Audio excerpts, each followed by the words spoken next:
Whoa, where's this all music coming from? It's me and my band. Didn't you notice us here? When did you get a band? And why are you wearing those earrings that are suddenly shooting like pink and purple triangles and stars at me? Because they are powered by an incredibly powerful computer program, obviously. How do earrings have a computer program? Well, I will tell you because your lesson on Jem and the Holograms is now in session. Isn't it Ashley and the Holograms? No, Jem, because she's truly outrageous. Oh.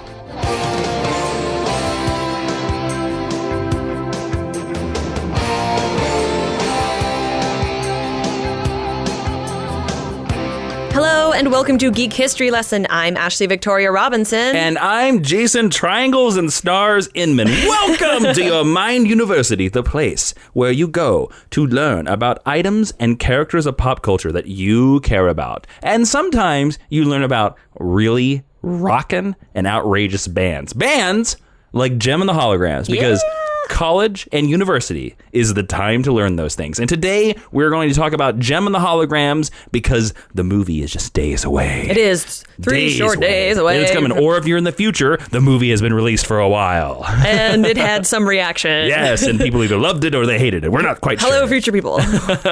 But today we are going to break down everything about Jem and the Holograms. And I believe because Jem and the Holograms is so outrageous, so fantastical, so awesome, that we have some surprises in store. But you're going to learn about those a little bit later. You will. Yes. So let's jump right into the first section of this podcast. If you don't know how Geek History Lesson works, this is your first episode. Hello. Welcome. We're going to teach you stuff. Our first section of the podcast is called the 10-cent origin, where basically we give you a Cliff Notes version of everything you need to know about Jem and the Holograms in case you go to a really sexy and outrageous cocktail party and you need to talk about Jem and the Holograms. Which could happen. Let's be completely honest. Professor Ashley, let's start this lesson. Jem and the Holograms is an American cartoon. That's everybody's mind blown. Mind blown. That ran from 1985 to 1998 in first-run syndication, which basically means that networks could pick them up individually. Yeah, it didn't run with a specific channel. Yeah, you bought episodes. Yes. So it ran for 3 seasons. Jem and the Holograms is older than I am. Mm-hmm. It was created in collaboration between Hasbro, Marvel Productions, and Sunbow Productions. For those who don't know, Sunbow Productions created The Tick. I didn't know it was a Marvel. It is owned by Marvel, which is kind of interesting because given the fact that that's where the comics aren't being published through Marvel right now. They're going with IDW. More on that later.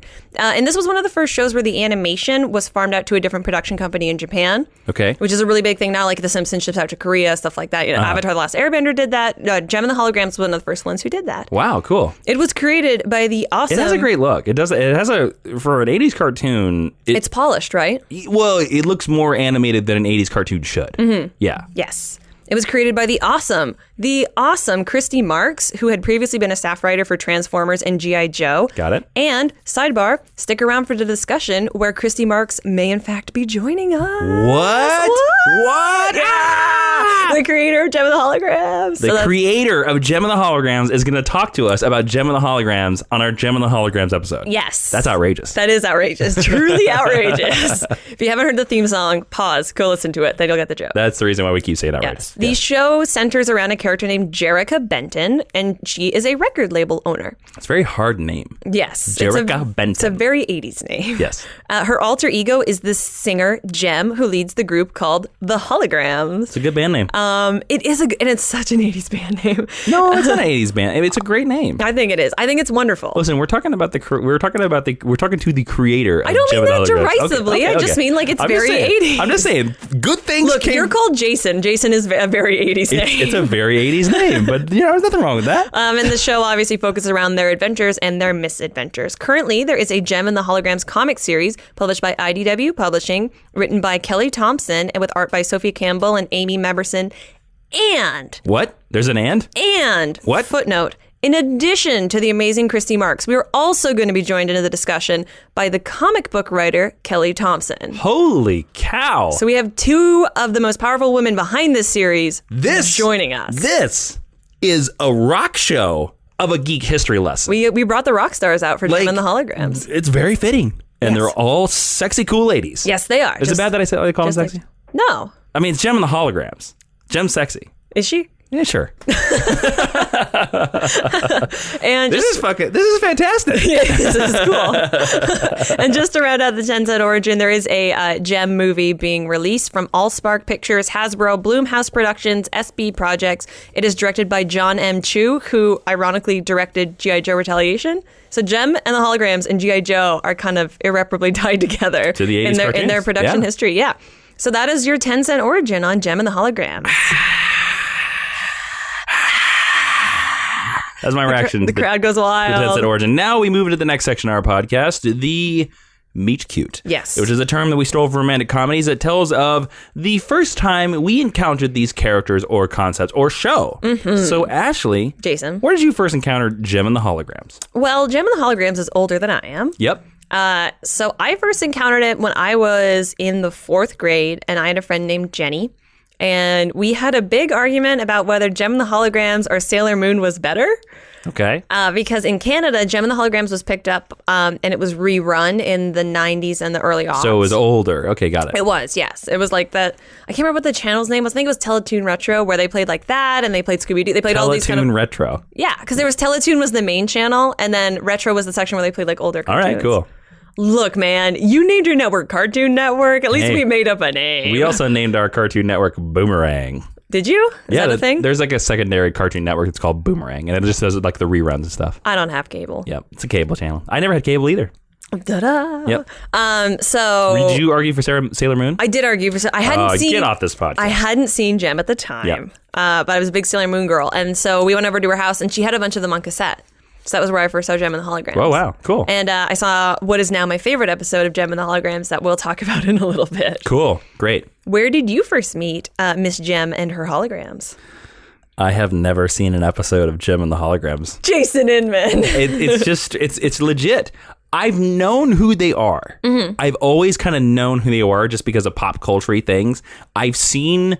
their popularity has sustained. I mean, that's why we have this movie coming out now. I've seen bits and pieces of episodes on YouTube, thanks to YouTube. But when it originally aired, no station where I'm from in the middle of nowhere, Kansas, ever aired Gem and the Holograms. So I never had a chance to see it. You were robbed of this important cultural... I was. And I didn't have cable. So... I knew what it was, I think because of references in like Wizard Magazine and Entertainment Weekly. Yeah. But I never saw it. Cool. So that's where I'm at. So well, then I'm going to teach you a lot in the next little while. I am going to go from a young grasshopper to a mastered learner of Gem and the Holograms. Yes. I'm excited. Shall we move into History 101? Yes, History 101 is the main meat of the lesson where Professor Ashley will teach you everything you need to know about Gem and the Holograms and then probably give you a quiz after, but probably not because we're going to be talking to the creator, so it's all good. Maybe.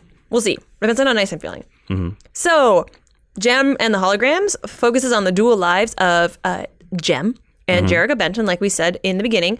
Gem is known for being very aloof and mysterious, and she's sexy and she's cool. Whereas Jerrica, she's kind of like mousy and she's kind of small and she kind of keeps to herself. Can I ask a question? Sure. Approximate the age of Janica. Help me out. Jerrica. My bad. Sorry.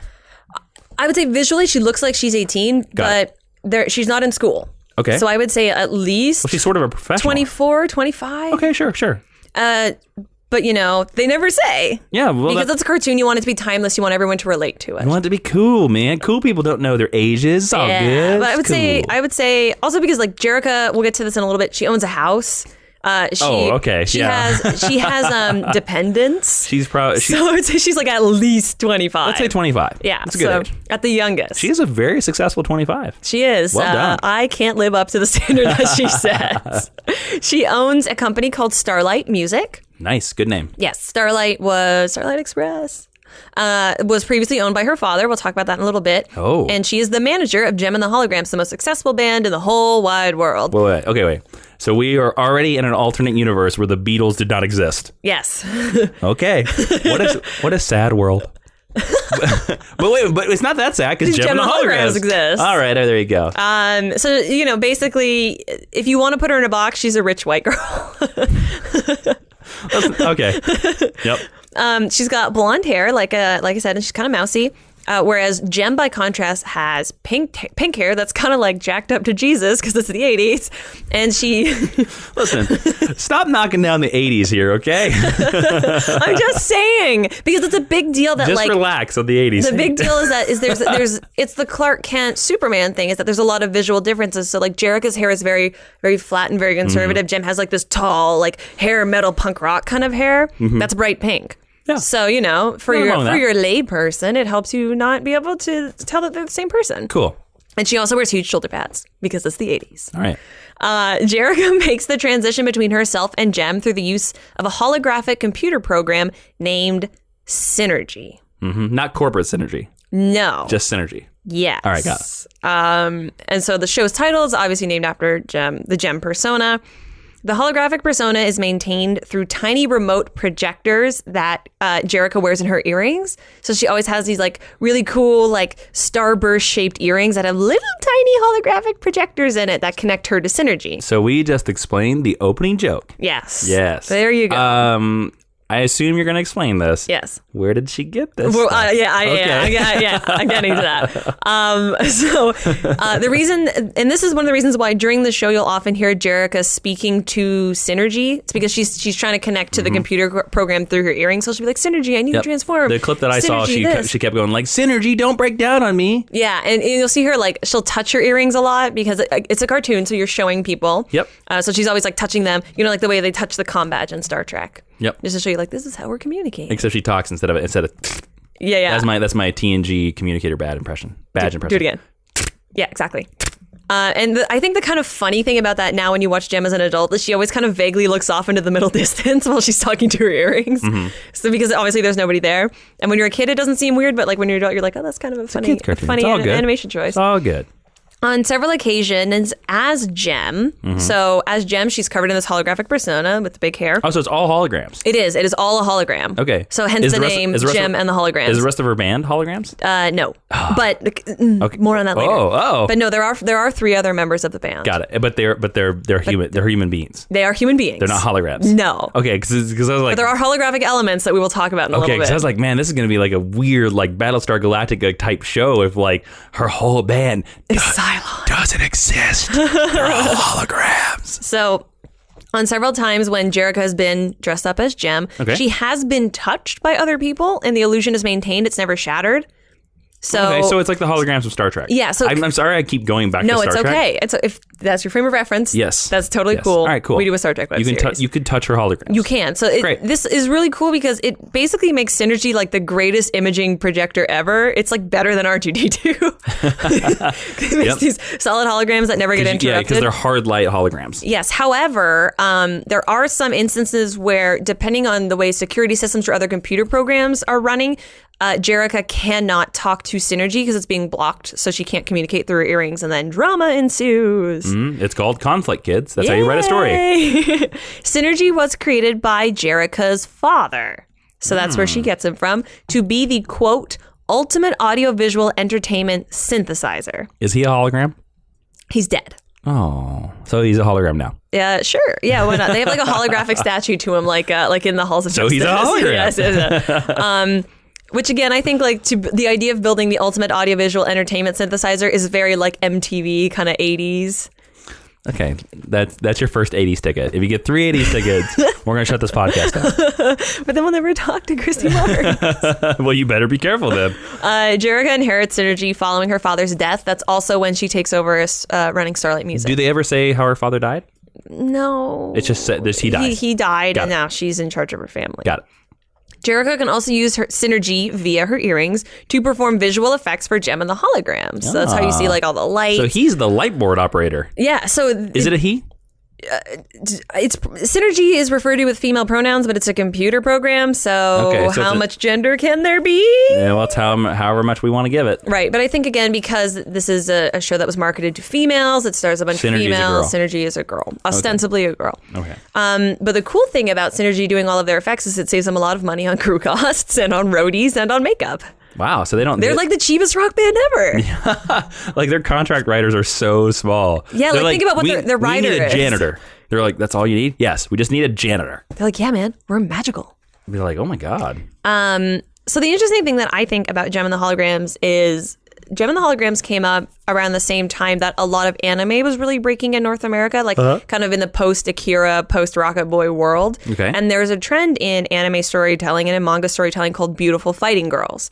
And beautiful fighting girls are, when you watch an anime, right, everyone has brown hair and blonde hair and gray hair and black hair, and the one girl who's Rei Ayanami has blue hair. Right. You know, or the one girl has purple, and that's how you know that she's going to be the lead. Or the one boy will have like bright, spiky yellow hair, stuff like that. So beautiful fighting girls, you know, is a storytelling device to let you know that this beautiful, perfect, usually child is going to be the savior of this world. And Gem and the Holograms was one of the first examples in North American cartooning of having, like, yes, it's a different persona. She doesn't have pink hair in her real life, but they have this beautiful fighting girl aesthetic, which was kind of influenced by the way that animation was changing at the time. I just think that that's worth mentioning before we talk a little more about how the show actually went. Hey, that's fine. Shall we meet the Holograms? Are they real people? They are real people. Okay. Yes, let's meet them because you know, I don't give credence to like hard light programs. I'm sorry. Right. So Gem's job is basically to be the singer and the front woman. Cool. That's all that she does. Doesn't do anything. Oh, she writes some songs. So the second member of the team is a girl named Kimber Benton. She is Jerica's younger sister. Oh, cool. She has really, really big red hair, and pink eyeshadow. Okay. Because only girls in the 80s would have red hair and pink eyeshadow. Okay. That's my second 80s ticket. Well, I saw in the trailer they like one of the girls, Gem, she has like this big pink stripe underneath her eye. Yes, she does. Is that something from the cartoon? Like they took It is. Okay, yes, cool. yes. Yes. In the movie trailer, they do take a lot of the aesthetic, their makeup. The look. Yeah. Yes, yeah. because each character has a very specific hair color, a very specific costume color, and specific makeup. Well, that's just good design. It is. Yeah. It is. And it helps you, especially as a child, like, oh, they have 4 different hair colors. That's a really easy way to differentiate. Okay, so between Gem them. is pink. Gem is pink hair. And then her sister is... Her sister Kimber is red. Has red hair. Got it. And pink eyeshadow. Got it. She's the keyboard player and the lead songwriter, even though Gem is the lead vocalist. And then there's a girl named Aja Leith. She's the guitarist. Okay, what color is her hair? Blue. Oh, cool. And she's got a blue star painted on her face. Oh, so she's like Peter Criss, I believe? Yeah, it's interesting because if you know... I might have got that name wrong. Don't correct me on that. I don't know. It's the one that's called Starchild. Yep. I don't know that much about Kiss, but I think there are definitely design elements as much as taken from like anime and manga as was taken from Kiss and hair metal at the time. All you need to know about Kiss As one of them was a cat. is all they want to do is rock and roll all night and party every day. Well, Gem wants to rock and roll all night and be socially responsible during the day. With Kiss wants to rock and roll all night and party every day. Look, That's all this they is not wanna the do. Kiss. Geek has realized. Oh, that's coming. Because there are so many Kiss comics. Oh, man. One of them has blood in it. The fourth member of Gem and the Holograms is a girl named Shayna Elmsford. She is a character of color, which is great. Which was Her name doesn't fit the... It's interesting. That's an interesting... Her name doesn't fit the style conventions of the other three. Interesting. of Aja, Kimber, and Jerica. Well, they're all very like... ba-boom, ba-boom. Like they're double. Shayna is 2 syllables. Well, they're double. There you go. I don't know why I went ba-boom, ba-boom. I'm like a monkey. I'm a monkey. Yeah, it's a softer name. It is. Whereas the rest of them are very consonant based. Yes, they have harsher consonants. That's true. It probably wasn't conscious. I just, hearing it for the first time, you notice stuff like that. You're like, oh, interesting. I wonder why they changed her name. Interesting. I hadn't thought about that before. You're so much smarter than I am. No, I'm a dumb monkey. I say, hey, why don't that word ba-boom, ba-boom? Well, you're doing I-ams. I get it. Instead of strokies. Shayna, like I said, is a character of color. Hooray! She has purple colored hair and an awesome white blazer like Lois Lane. Shows he's purple. Well, her hair is. Her hair is purple. Her skin is not white. I'm designing them in my head right now. So I have pink, I have red, I have blue, and I have purple. Yes. Cool. And Shayna plays the synth drums, not the real drums, the synth drums. She's ahead of her time. Is she? Yes, she is. Okay.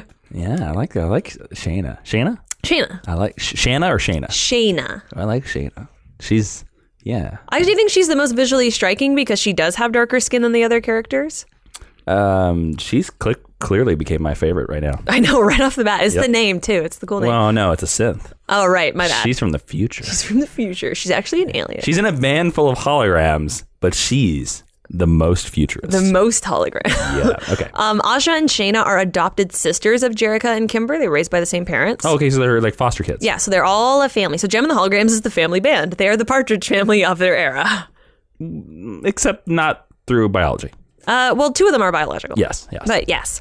Eventually, Shayna breaks away from the band to become a designer. Oh. And she is heartlessly replaced by a character named Carmen Alonso, who they call Rhea. So they do like Shemp and the Three Stooges? They just replace it? Kind of. And Rhea is a Latina girl with pink hair. So her and Gem have competing pink hair colors. She copies. It's more of a hot pink, though, and Gem is more of like a soft pink. Okay. If that helps you. Obviously, she's the drummer. And Does she play the synth drums? Just drums. She plays the synth drums. Oh, okay. All right.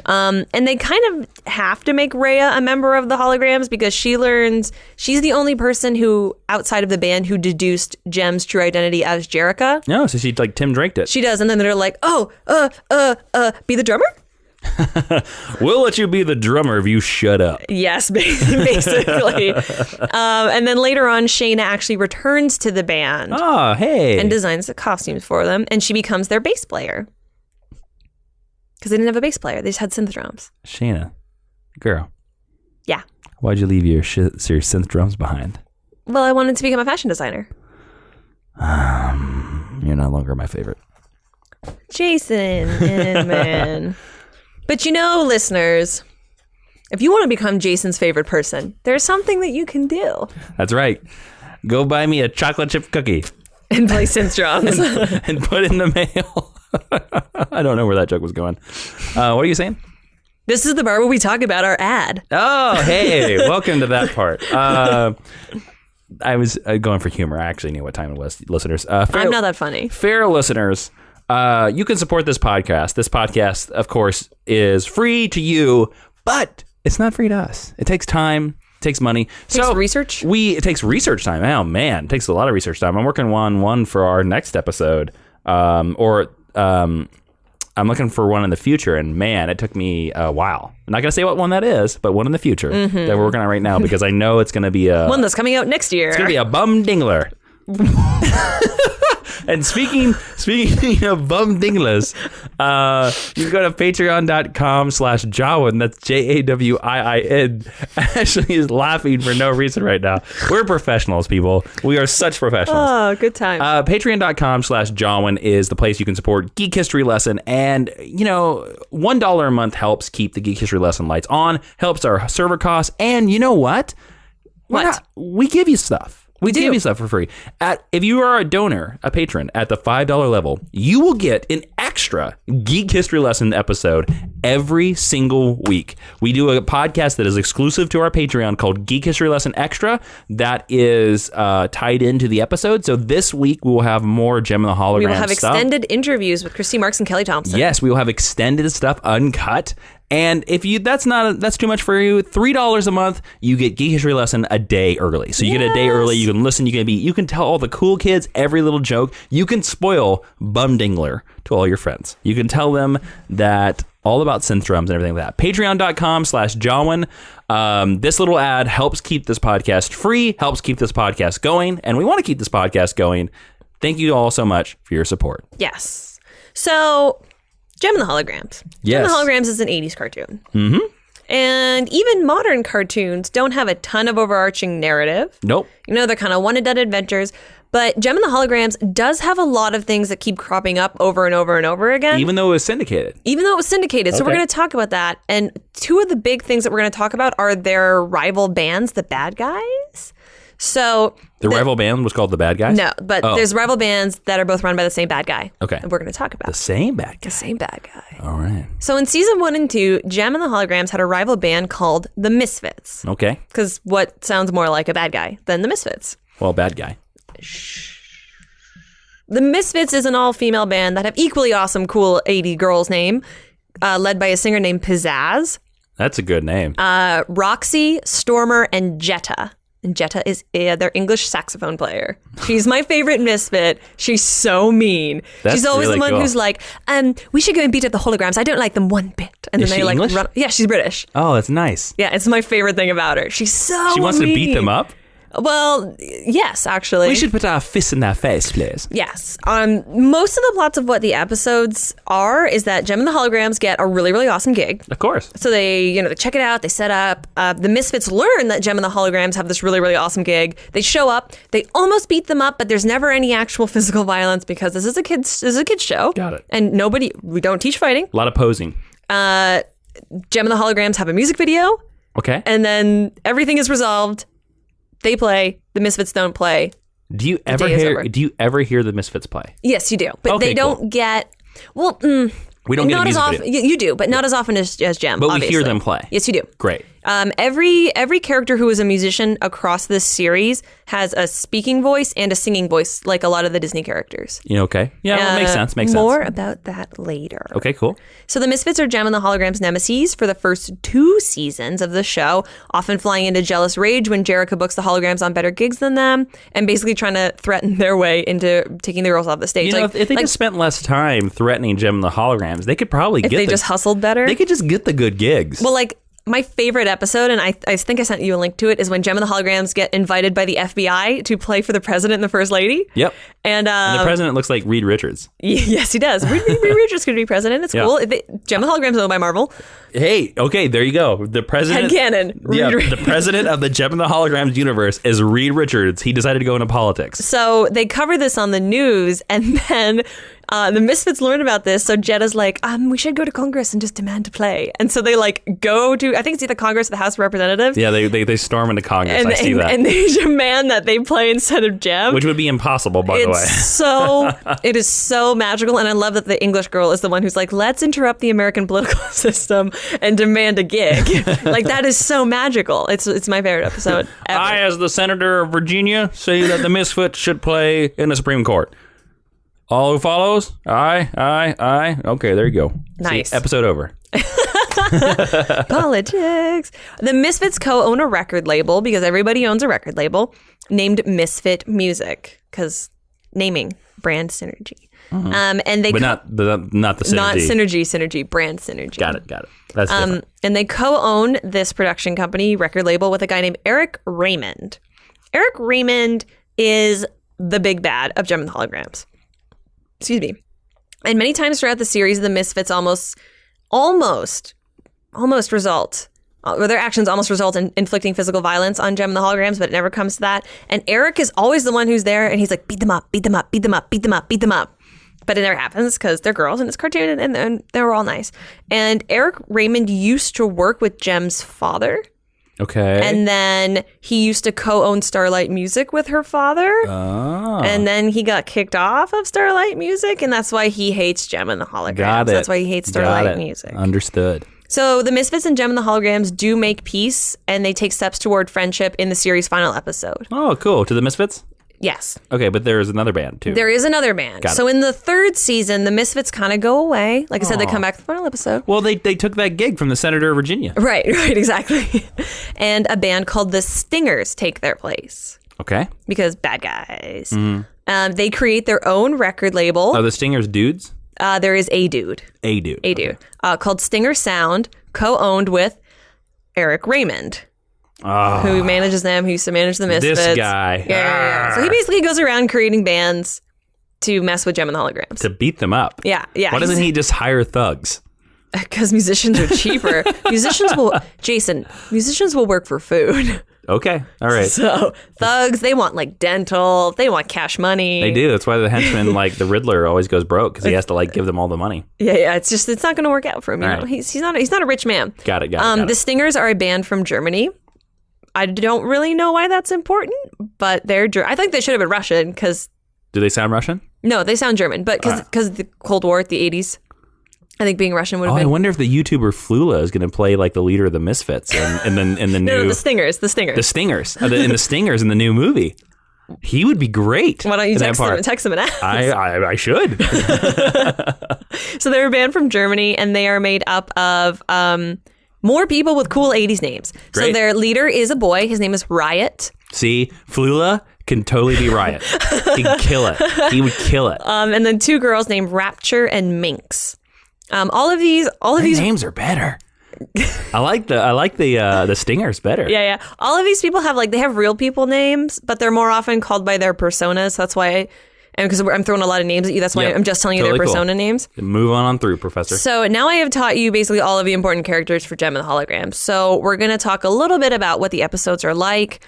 Like I said, like any superhero, any kind of magical girl show, because Gem is this interesting mix between a magical girl show like Sailor Moon, a teen drama, and a superhero show, because even though they don't necessarily have abilities, Gem does, or superpowers, Gem does have abilities through the use of synergy. Yeah. And they do a lot of saving of important people like the president. The crux of Gem, the show is of Gem and Gem and the Holograms, is Jerrica struggled to keep her true identity and Gem separate, with a lot of drama coming up around booking performances, booking gigs, trying not to get beat up by their rivals, trying to keep the holograms together.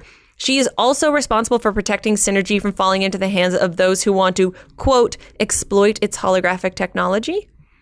Oh. I don't really know what you exploit holographic technology for, but that is a mandate that her father laid down when he gave her Synergy. It's purely for entertainment. It is, yes, and for enhancing the music industry as we know anything could be turned into a weapon. Anything. Probably. Well, it does make solid Not holograms. Probably. Yes. I was going to be but a pencil, but you could stab someone with a pencil. So have you not seen the Joker scene from The Dark Knight? Gross. The pencil killed that guy. Anything can be turned into a weapon. Yes. Even a towel, if you've read The Hitchhiker's Guide to the Galaxy. That is true.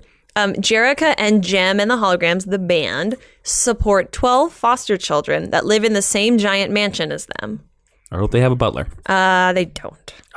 Who's taking care of these kids when they're out on the road? No one. Them. Synergy? Synergy. They all have magical earrings. I will entertain you. And Synergy saves them all. Synergy actually doesn't sound that much like a computer. Oh, what does Synergy sound like?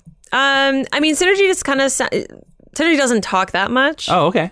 But when we do hear Synergy talk, it's more like a carefully measured, more like Majel Barrett's Star Trek computer. Oh, cool. Than I'm a robot kind of. I will entertain you. Yes, more like that. So Jerrica owns this giant mansion. You see it in almost every single episode of Gem and the Holograms. Right? It was her dad's. It's the family home that her 3 sisters live in, and then eventually the 4th. So all the band lives there. These 12 foster kids live there, and it is worth noting that in addition to the ethnic diversity that we see in the band, because we have white characters, we have characters of color, all of the 12 foster kids are ethnically diverse as well. That's cool. So you have white girls, black girls, Asian girls, Latina girls, whatever. Which is probably something you didn't really see on a lot of cartoons back then. No, but it did start because except for Aladdin. Yes. Well, Aladdin's not out yet. Oh, that's true. But Captain Planet is out at the same time, and that's another show that was really focused on diversity. He's just blue. He does have green hair. Aliens don't count, Ashley. Oh. Yep. Only Earth-based beings. What about Kwame? Yeah, but all the kids of Captain Planet were Yeah. So it's just interesting that this was something that was coming into the public consciousness at this time. And these foster girls are called Starlight Girls.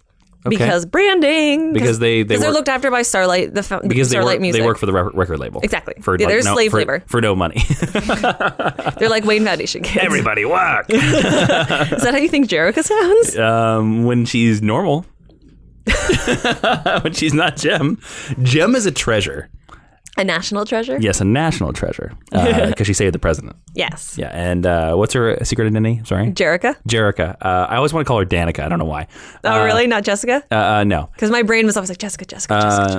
Jerrica is a slave driver, apparently. Gross. Everybody work. Yes. One of the main points of drama in Gem and the Holograms also involves a love triangle because, again, marketing to a female audience. With the stingers?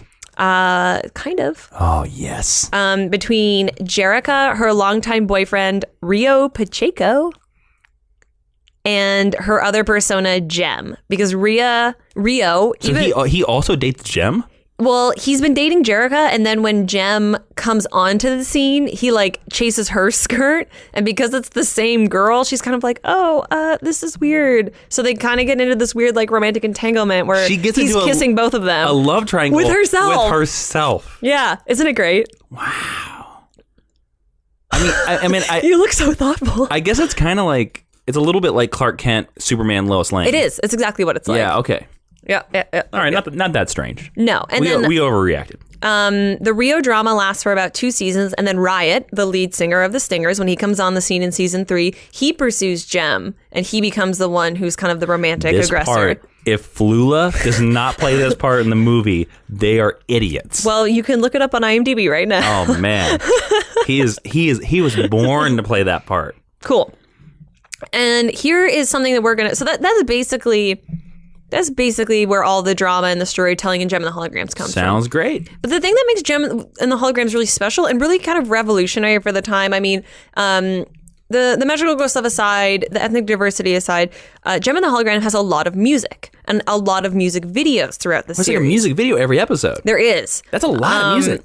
And this was a choice that was developed when they were thinking about the series because of the popularity of MTV. MTV had been on for 4 years when Gem launched. Yep. So as long as they were in development for Gem, MTV, which was this huge thing in the 80s, and music videos were this huge thing, not like it is today. You know what the first music video that ever played on MTV was? Nope. Achy Breaky Heart. Video killed the radio star. Yep. Truth. Yep. Scientific fact. So the songs and the music videos, because sometimes there's just songs, but mostly there's a music video, were used to enhance the storytelling. It was usually they were singing about the drama that was going on, even though they would basically pause the episode, sing. Music video had nothing to do with it. Show B-roll, and then pick up the narrative again. Got it. But it usually was like, oh, we're having conflict with this person, so we're going to sing about it. Or, oh, we're trying to overcome diversity, so we're going to sing about it. That's or, cool. oh, I'm in love, I'm going to sing about it. And they released these songs, I assume. They did. Great. They made 187 music videos. Wow. And the music videos could be clipped out and then played on MTV. Oh, so they play them on MTV. Yeah. And that's one of the reasons why Gem was so rampantly popular. Because of MTV? Mm-hmm. That's smart. And they recorded 151 different songs that they released on 26 cassettes. That's a lot of cassettes. This show was only on for 3 years. That's a lot of cassettes. I mean, they were prolific. And this is such an interesting thing. Again, like, not to make the joke, but the brand synergy and the way that they're developing and trying to grow Gem like as an entity, I think it was so ahead of its time. Man, why haven't they brought this cartoon back? Because like you could do that. I don't know. You could do that now. Take the music videos, put them on YouTube, and then just sell all the music on Spotify immediately. Well, and I mean, think about it right now, because you have a lot of shows on Disney and Nickelodeon that aren't cartoons, that they feature these live, like there's a show called Big Time Rush, which is this Australian boy band that they created for the show. They have a bunch of fake drama on the show. They do a music video. Like Gem was the first show that did this. So everybody's stealing from Gem. Yes, and like Cheetah Girls, that was on in the early aughts. That was a fake girl, or Josie and the Pussycats, like fake girl band. They did a bunch of music videos. Well, Josie and the Pussycats was before Gem. But the movie came out after. The movie did, but the cartoon was on like years before. Yes. Like Gem and the Holograms, I guarantee you, I will have to ask creator. Like I guarantee you, they looked at Josie and the Pussycats. Probably. But I just think it's so interesting that like here in 1985, we have this model being built that has been taken to this whole nth degree right now, and is all about like, how can we brand this? How can we put this in as many places as possible to bring in a new audience? That's actually really cool. Yeah, so I think that, I mean, regardless of whether you have nostalgia for the TV show, whether or not you actually saw it, I think you really have to respect how this took all of these things that were changing at the time and made this really great product out of it. Yep. So that's basically all I have to say about the TV show. Yay. We're going to talk real quickly about the comic book, and then we're going to do recommended reading. Comic book. The comic book series is currently being published by IDW. I'm not entirely sure why the rights are at IDW instead of at Marvel, because Marvel owned the original cartoon. I don't know if their hold on it lapsed. I don't know if IDW bought it. It might be a Hasbro issue. It could be, because it is co-owned by Hasbro. We don't know. We're just speculating right now. So either way, it might be a Hasbro issue, because I know G.I. Joe is also at IDW. That is true. That is true. But I just thought that was interesting. It is a 21st century update of Gem and the Holograms. Cool. Probably meant to tie into the contemporary Gem and the Holograms movie, because the movie that's coming out is set in 2015. It has to do with YouTube. Yep. Blah, blah, blah, blah. So this is kind of like easing the way for like, we're updating these stories. And much of the series comes from Jerrica's crippling stage fright, because she's super, super talented, but she just doesn't want to perform in front of people. In the comic. Mm-hmm. Got it. And how the Gem persona and synergy help her get over the fact and let her shine as a performer. Yeah. But we'll talk more about that in a little bit. That is is the Stingers in it? I don't think so. The Misfits are in it. Oh, okay. There's only 4 or 5 issues out right now. We might get to the stingers. Plenty of time for the stingers. We'll ask Kelly in right. just a little bit. So right now we're going to move on to recommended reading because the lesson on Gem is over. Oh, you want to tell us what recommended reading is? Recommended reading is where the professor of the lesson will tell you, if you want to know more about Gem and the Holograms, this is where you're going to look. Mm-hmm. That's it. So there's really only 2 places to look. Correct. So I'm going to recommend both of them. Oh, okay. The TV show. Easy. Where can I find it? You can find it on Amazon. You can find it. Is it on Amazon? Yeah, you can buy it. Great. Cool. I'm sure we'll link to it. Maybe not, but sure. You can find it on YouTube. Okay. And the whole series is not up, but there are individual episodes that are up. I don't know how happy the production company is about that, but they're there. Okay. But you can buy episodes on Amazon. Yeah. Great, cool. I don't know if you can buy the individual, but I know you can buy like DVD sets. Oh, cool. But you don't know if it's not streaming, probably. I don't think it's streaming. Oh, okay, all right. And then the comics. Tell us all about the comics. Which comics? The new ones? There's only been the IDW comics. Oh, okay. They're beautiful. They're Great. so pretty. There's about 80 different covers of all of them. Oh, cool. You can buy collected. They haven't done a trade yet, but you can buy all of them in a nice little case. You can buy all the current issues. They're all in Comixology. They're all in Comixology. Yep. You can buy them right off the IDW site if you don't like Comixology. I mean, you can go to your LCS and you can pick them up there. Cool. But I think they're both really great, and I think that the update that they've done in the comics doesn't feel forced. Are the comics a worthy successor? Yes, they cool. are. It's great. Then there's nothing to be said else for recommended reading. And I think since we're through recommended reading and now we come to the discussion part of the episode. Yeah. And instead of it just being you and me, I think we need to add somebody else to this conversation. So Ashley, why don't you tell us? What are we going to talk about? Who are we going to add? Who are we going to add? We need to make a band. We are going to add the third member of this band, and that is Christy Marks. Christy created Gem and the Holograms. She was a staff writer on all of your favorite 80s cartoons, like Transformers and like G.I. Joe and all of these amazing things that everyone loves. Yo, Joe. And she developed this great series for largely a female audience, not that it can't be enjoyed by men, that revolutionized the way that we look at cartoon and TV storytelling. So why don't we turn this over to Miss Christy Marks? So Christy, here is the $1 million question that I'm sure you've been asked many, many times, but where did the idea for Gem first come from? Well, I have to explain that it has a bit of a genesis in that the original concept, which was a rock singer with a holographic computer, secret identity, originated with a toy designer named Bill Sanders. Bill Sanders connected up with 2 people that worked for Hasbro or were connected with Hasbro and were also people that developed toy ideas. And these 2 people brought the idea, which was originally for a boy band, to Hasbro, and they wanted boy band. Was that boy band called the Stingers? No, they wanted something to compete with Barbie, so they turned it into a female rock group, and they started developing a line of dolls.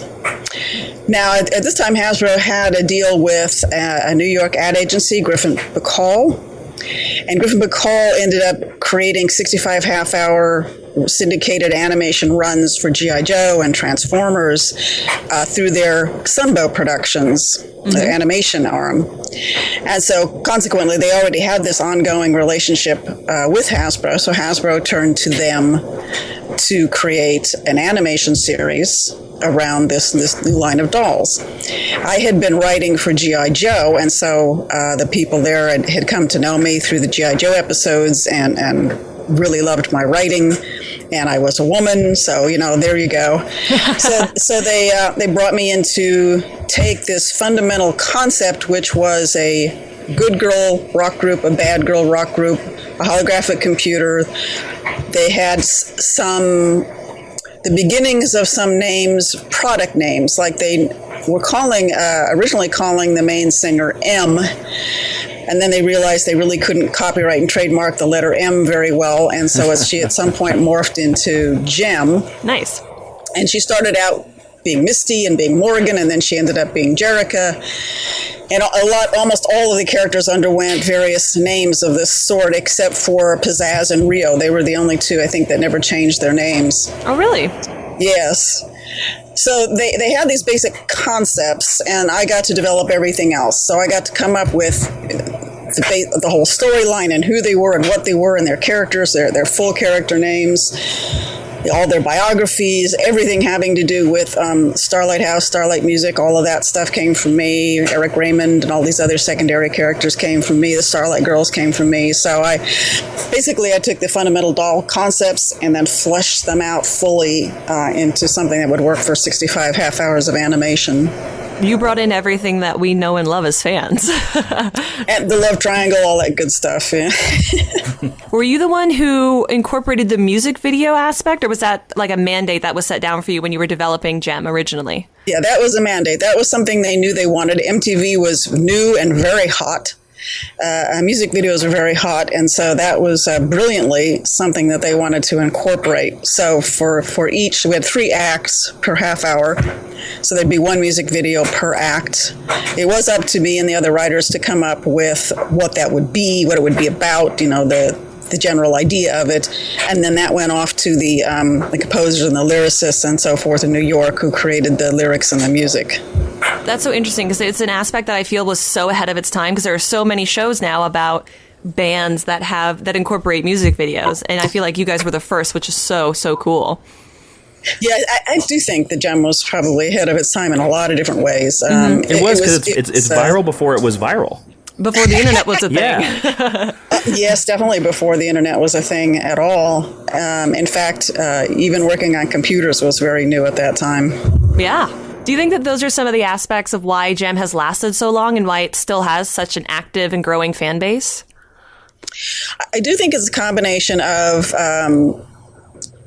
strong characters, good stories, pretty good animation, and maybe not the best, but pretty good, some amazing and wonderful music. And I think it just all came together. But I do think that the core of it and what really keeps it alive were the stories, the characters, and what they had to say, and the messages that they... It wasn't that we ever sat down and said, let's have a message in these. We didn't do that at all. We were just thinking about writing good stories. But nonetheless, there was a certain point of view that I think came through that was a very positive one.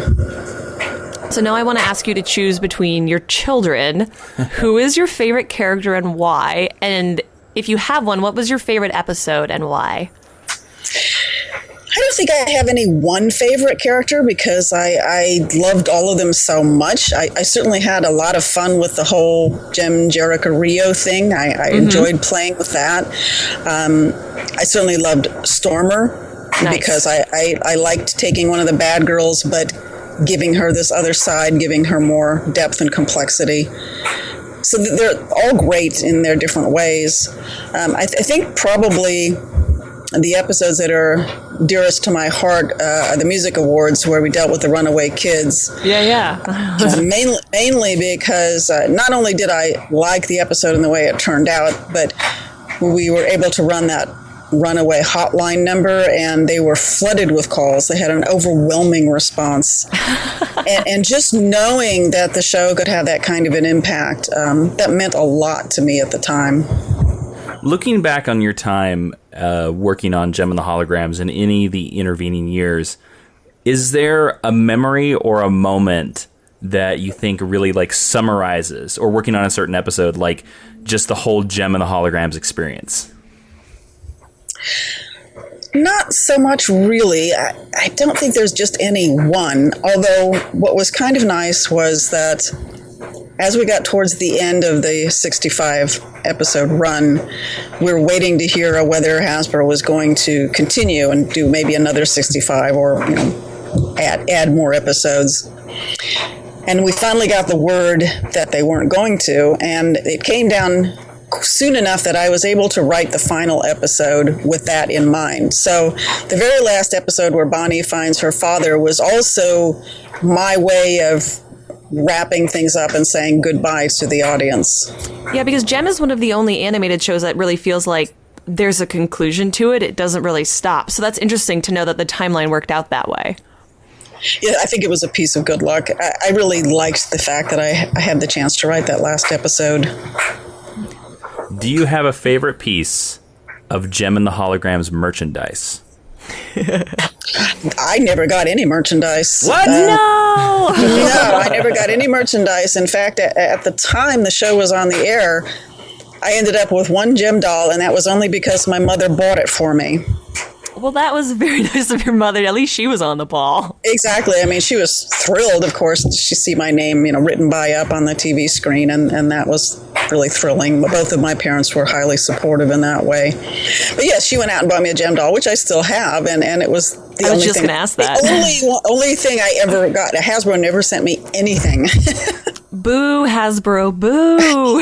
And for some reason, I didn't think to ask. Had I asked, perhaps they would have, but I just didn't think of it at the time, much to my regret. Too busy building your empire. I get it. Well, Christy, thank you so much for talking to us today. This has been really kind of mind-blowing, just hearing from the actual creator of Jem and the Holograms. Can you please let our listeners know if there is any new projects you have coming up, or where can they find you on the internets? Well, I'm pretty easy to find on the internet, that's for sure, and I do have a website. I'm currently the narrative director at Zynga, the game company that makes mobile games like Farmville and Cityville and various others. So you're responsible for more pieces of our pop culture that we know about, too. Yeah, very, very possibly. So I've been there about 4.5 years, trying to bring more story and better writing to their games and pushing more into mobile. So I've been doing that. Past few years, I've also written quite a few comics for DC Comics. There was the Amethyst series that lasted, I think, 8 issues. Birds of Prey, I wrote on Birds of Prey for quite a while, and I've done a few other stray things for them, and hopefully we'll do some more for them in the future. Nothing at the moment, though. And the main thing that I'm really focusing on right now is a Jem memoir. I want to write a memoir on all of this stuff, on how Jem came to be and all of the details behind it. Wow, that is amazing. I'll be one of your first purchased copies. Don't worry. Right. That sounds like a great book to read. Thank you so much, Christy, for joining us here on Geek History Lesson. I'm glad to be here. Thanks. That was a great discussion. That was so cool. It was really cool to talk to the person who created it. Yeah, the person who we just explained everything that she did. Yeah, I don't know. It's just really neat. It's really neat, and she's like a king of animation writing. Like, you can't. A queen. Oh, I'm sorry. Well, I elevated her. I'm sorry. Is that offensive? Don't you say that a queen is lower than a king? Well, is that offensive? No. Okay, I'm sorry. I didn't mean to be offensive. Christy Marks is way better than me. She's created more cartoons than either of us. I bow at her throat. Yes. But we're not done discussing things. We're not, because we like to be inclusive on this podcast. We talked about recommended reading, we talked about TV, and we talked about comics. So the next logical step is to bring in a second totally badass lady. We're going to bring in Kelly Thompson, the current penner writer. Penner's not a word. Scribe. That's a good word. The current scribe of the IDW Jem and the Holograms comics. And we're going to talk a little bit about bringing Jem to print and bringing her into the 21st century. So why don't we go and talk about time travel with Kelly Thompson. So, Kelly, the first question that we have for you in our Jem and the Holograms discussion is: how much did you watch Jem, and how much were you a fan were you before you came on to the comic book? I watched it as a kid. I mean, I was pretty young, but, 9, 10, 11, somewhere in there. But I was a pretty big fan. I thought it really stood out against a lot of the other stuff of that era that I also loved. But it was a pretty different show in a lot of ways, and I was a big fan of it. I hadn't watched it except for seeing a little bit of it here and there for years and years, probably since I first saw it as a kid. But of course, I did a huge rewatch in order to prepare. Who is your favorite member of the Holograms? In our comic or in the cartoon? Because I feel like they're different. I think in the cartoon, I think Aja was always my favorite, just because she was sort of the tomboy, and I related to that a little bit. And then, gosh, the comic is really hard. It's like picking favorite children. Kimber and Pizzazz have turned out to be really, really fun to write. But Aja is sort of my secret favorite still. She's kind of sort of zen and knows everything, but she's also sort of the least nice of the hologram, like the least warm and fuzzy of the holograms. So I sort of relate to that a little bit too. They're all pretty fun though. It's pretty hard. I mean, even like Roxy and Jetta, who sort of get the least amount of panel time of anyone probably of the main characters at this time, they're still so sort of like funny. They're like this pair of sort of bullies and sort of henchmen kind of, but they're also just really funny. And I don't know. I get a kick out of all of them, to be honest. I love that. I love Jetta so much. I think she's so wonderfully evil. They're just sort of like... What a great line, wonderfully like evil. Yeah, they're just sort of like low-grade bubbling to start trouble at all times. But, you know, they're just... I don't know, they're just funny. So here's my $1 million question is, can you talk a bit about transitioning Jem and the Holograms from screen to page, and then, of course, into the 21st century? Sure. I mean, I think that the 21st century is less tricky to me in the sense that, you know, you just take, you know, I've talked a little bit before about, you know, people sometimes talk about Jem being wonderfully 80s, and to me, that's not what it's really about. It's about being modern. It's very ahead of its time. It's the epitome of sort of the modern woman, and in 1985 that meant being a very specific 1985 woman, but now that wouldn't really make sense. So being a modern woman today is, you know, 2015 or whatever year we're in, right? So I think that it's just about sort of weaving in the things that are, you know, because it's a fame story. I mean, you have to deal with sort of social media and the way that there's sort of no private life, and like how does that affect some of the themes and ideas in Jem about having a secret identity and like being a pop star and all of that stuff. And so we're sort of playing with that, and all that stuff is really fun and sort of makes sense. And then of course Sophie has done most of the heavy lifting for like the design and like bringing those visuals forward. I think screen to page is both harder and also something you can't even really think about because they're just so different. You know, what Jem as a cartoon designed for young kids does in 22 minutes is the same kind of story that we might parse out over 6 issues for a whole arc and 6 months, and then we'll go a little deeper into parts of it in characterization because doing a 6-month story demands that you get more into, you know, who those people are and what they're about. Like you can't graze the surface for 6 months, but you know, it's just a totally different demand how that lays out storytelling wise. So it's nice in that it doesn't really make you compare the two as much as you might think. Mm-hmm. You just really have to approach them very differently because they have different demands. So, one question that I want to ask is, did you encounter any challenges with, because Jem is very much about the music, and obviously what's the one element that's missing in a comic book? That's audio. Did you have any hard times, or how did you tackle the musical elements of Jem in a medium that has no audio? I mean, I think that was, you know, that's obviously a thing right out of the gate, but like, you know that there's nothing you can do about it. So you just say, what's the best possible way that we can address these visuals and make them sort of tangible? And what are the things we can do that maybe a live action can't do? And let's play upon that. And so Sophie and I, in our pitch, developed some ideas about how we wanted to relay music that would be more about an actual visual that had sort of icons to it and the color change, and like the idea being that even if there were no lyrics, you would know just by the color and the shapes and the way the music was drawn and even the lyrics were written, that you'd be able to tell the difference between sounds and tones and bands and things like that.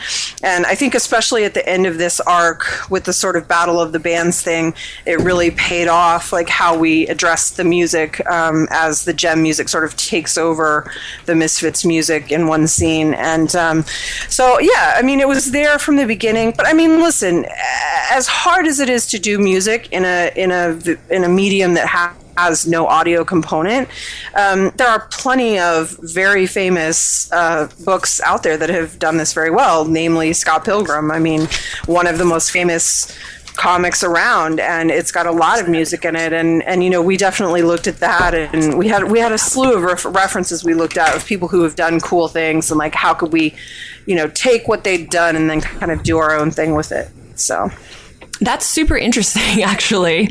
I love one of the things that I think that you guys do so well is the use of color, because it speaks to, like, you know, like blue makes you calm, red makes you angry, all that. And really quickly, if our listeners have not read this book, go read it. For God's sake. It's actually one of IDW's best comic books right now, I think. Easily, yeah. Thank you. I think I want to ask you what is probably the most important Gem in the Holograms question that anybody could ever ask you. Not your, you know, not unlike the other one where I asked you what your favorite member of the Holograms was. I want to ask you, Misfits or Stingers? Which do you like better? I tend to prefer the Misfits. I mean, but I always feel like that's a little bit of an unfair question, just because, you know, the Stingers were only around for the 3rd season, and that wasn't really a full season. I mean, it wasn't as many episodes. So, you know, the Misfits naturally got a lot more development. I think the Stingers are a really interesting group, and I can't wait till we can sort of bring them in. But will you be bringing them in? Yeah. I mean, as long as we don't get canceled. I mean, the plan is definitely to eventually bring them in. You never know with comics, right? You're popular and then you're not. You never know. But yeah, no, Sophie actually did just send me the designs for them the other day, which is a little premature. I don't want people to get excited that they're going to see them right away, but they may get teased in Arc 3. We're trying to figure it out. But they're really great. But I tend to be more Misfits. I think those are sort of the classic original nemesis, and Stingers are great, but I'd have to go Misfits if I have to choose. Okay, I guess we can accept that. We really like the Stingers, so. I love the Stingers. Oh yeah, those are hardcore for Stingers, huh? What do you like them because there's a dude in it? That's probably what it is. It's like the lonely dude in the Holograms. Yeah, Sophie and I. One of the only things Sophie and I ever argue about, I think, regarding to Gem is this hair. And I sort of hate long hair on dudes. And so I was hardcore arguing for Riot to have short hair. And she was like, nope. He's got super long hair. Oh, so anyway. You didn't strike a balance? She just totally bulldozed you on that one? She completely bulldozed me. She's happy to bulldoze me on design decisions. Well, maybe you can she's usually right. Maybe you can have a story reason for a haircut, like halfway through the arc. I mean, making Sophie do anything is pretty hard. You pretty much got to convince her that she wants the same thing you want. Otherwise, you're out of luck. She'll be like, I know you said this, but I drew this. And I'd be like, all right, we can make that work. She's so good. I mean, you just kind of got to go with it. Well, Kelly, we want to thank you so much for talking to us about Gem and the Holograms today. Can you please let our listeners know where they can find you, buy your book, support you, and basically make sure that we see the Stingers in future I want to say episodes, but issues. Yeah. Buy all the Gems. You can find me. My website is 1979semifinalist.com. My Tumblr is 1979semifinalist.tumblr.com. Twitter is @79semifinalist. And you can find my books on Amazon, Barnes & Noble, iTunes, pretty much anywhere. Great. So everybody go out and do that. Everyone buy Gem and the Holograms. Thank you again, Kelly, for joining us and giving us some insight outside of our research. Thank you so much for having me. It was great. Just when we thought we had one great discussion on this episode, we knocked it up to 2. Now we have to live up to this in every episode. Kelly Thompson, man, see now that we learned a little bit about the animation from Christy. Mm-hmm. We learned a little bit about the comic books from Kelly. And it just melded together and made a great discussion. I think it's great. That's awesome. And if you need more discussion from Christy and Kelly, there's little snippets. We have a little bit more that we're going to put on the Geek History Lesson Extra, which is our podcast that you can find on patreon.com/Jawiin, Jawiin. And that's for the $5 levels. You get a little bit more with Christy, a little bit more with Kelly. Yes. But that's awesome. I want to thank both of them, Christy and Kelly, for coming on the show, because they could have said no. They took time out of their busy day to talk to us about how awesome they are and how awesome Gem and the Holograms That's pretty awesome. That's pretty cool. That made this episode A1 prime Steak time sauce. steak sauce of a show. Can I wrap this up with the teaching tweet? You can, really quick with the teaching tweet, our final segment, because we already had a long discussion. In 140 characters or less, Ashley will summarize Gem and the Holograms for us. This is exactly 140 characters. I was super proud of myself. Okay. So I just wanted to let you know that. Gem and the Holograms, : magical musical girls that were revolutionary at the time and are trying to figure out how to burst into the new world.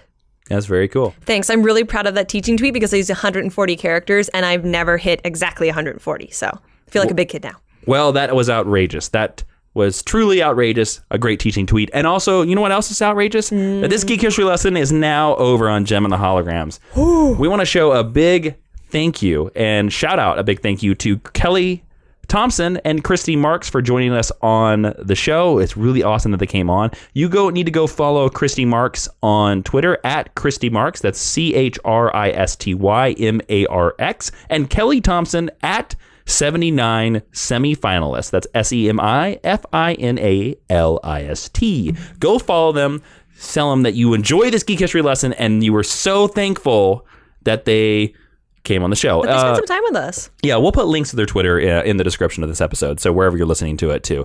But that's awesome that they did this. If you're also a big fan of Geek History Lesson and this is your first episode, you want to listen to more, you can go to geekhistorylesson.com. You can also go to facebook.com/geekhistorylesson and let us know that you came for the Gem and the Holograms episode and you enjoyed the concert. Also, where else can they find us if they want to listen to episodes? Where can they download episodes, Ashley? They can download episodes on iTunes and Stitcher. And what do they need to do on iTunes and Stitcher? Review so that other people can find us. We're trying to grow the class size, and your recommendation can help. Yes, that's true. And also, we have a Geek History Lesson t-shirt, which you can find by clicking on store on our website. Thank you all so much for listening to this episode. If you want more with Christy and Kelly, remember, patreon.com/Jawiin. Thank you all for listening. Thank you for the support. Thank you for listening to this awesome concert. I'm Jason Inman. I am Ashley Victoria Robinson. And Ashley, real quick, before we end the show, where can they find you on Twitter? At Ashley B. Robinson. And where can we find you? At Jawiin, Jawiin. It's the prevailing theme. Professor Ashley, please close out this Geek History lesson, this awesome concert on Gem and the Holograms. Class, with all of your wonderful different colored hair, is now dismissed.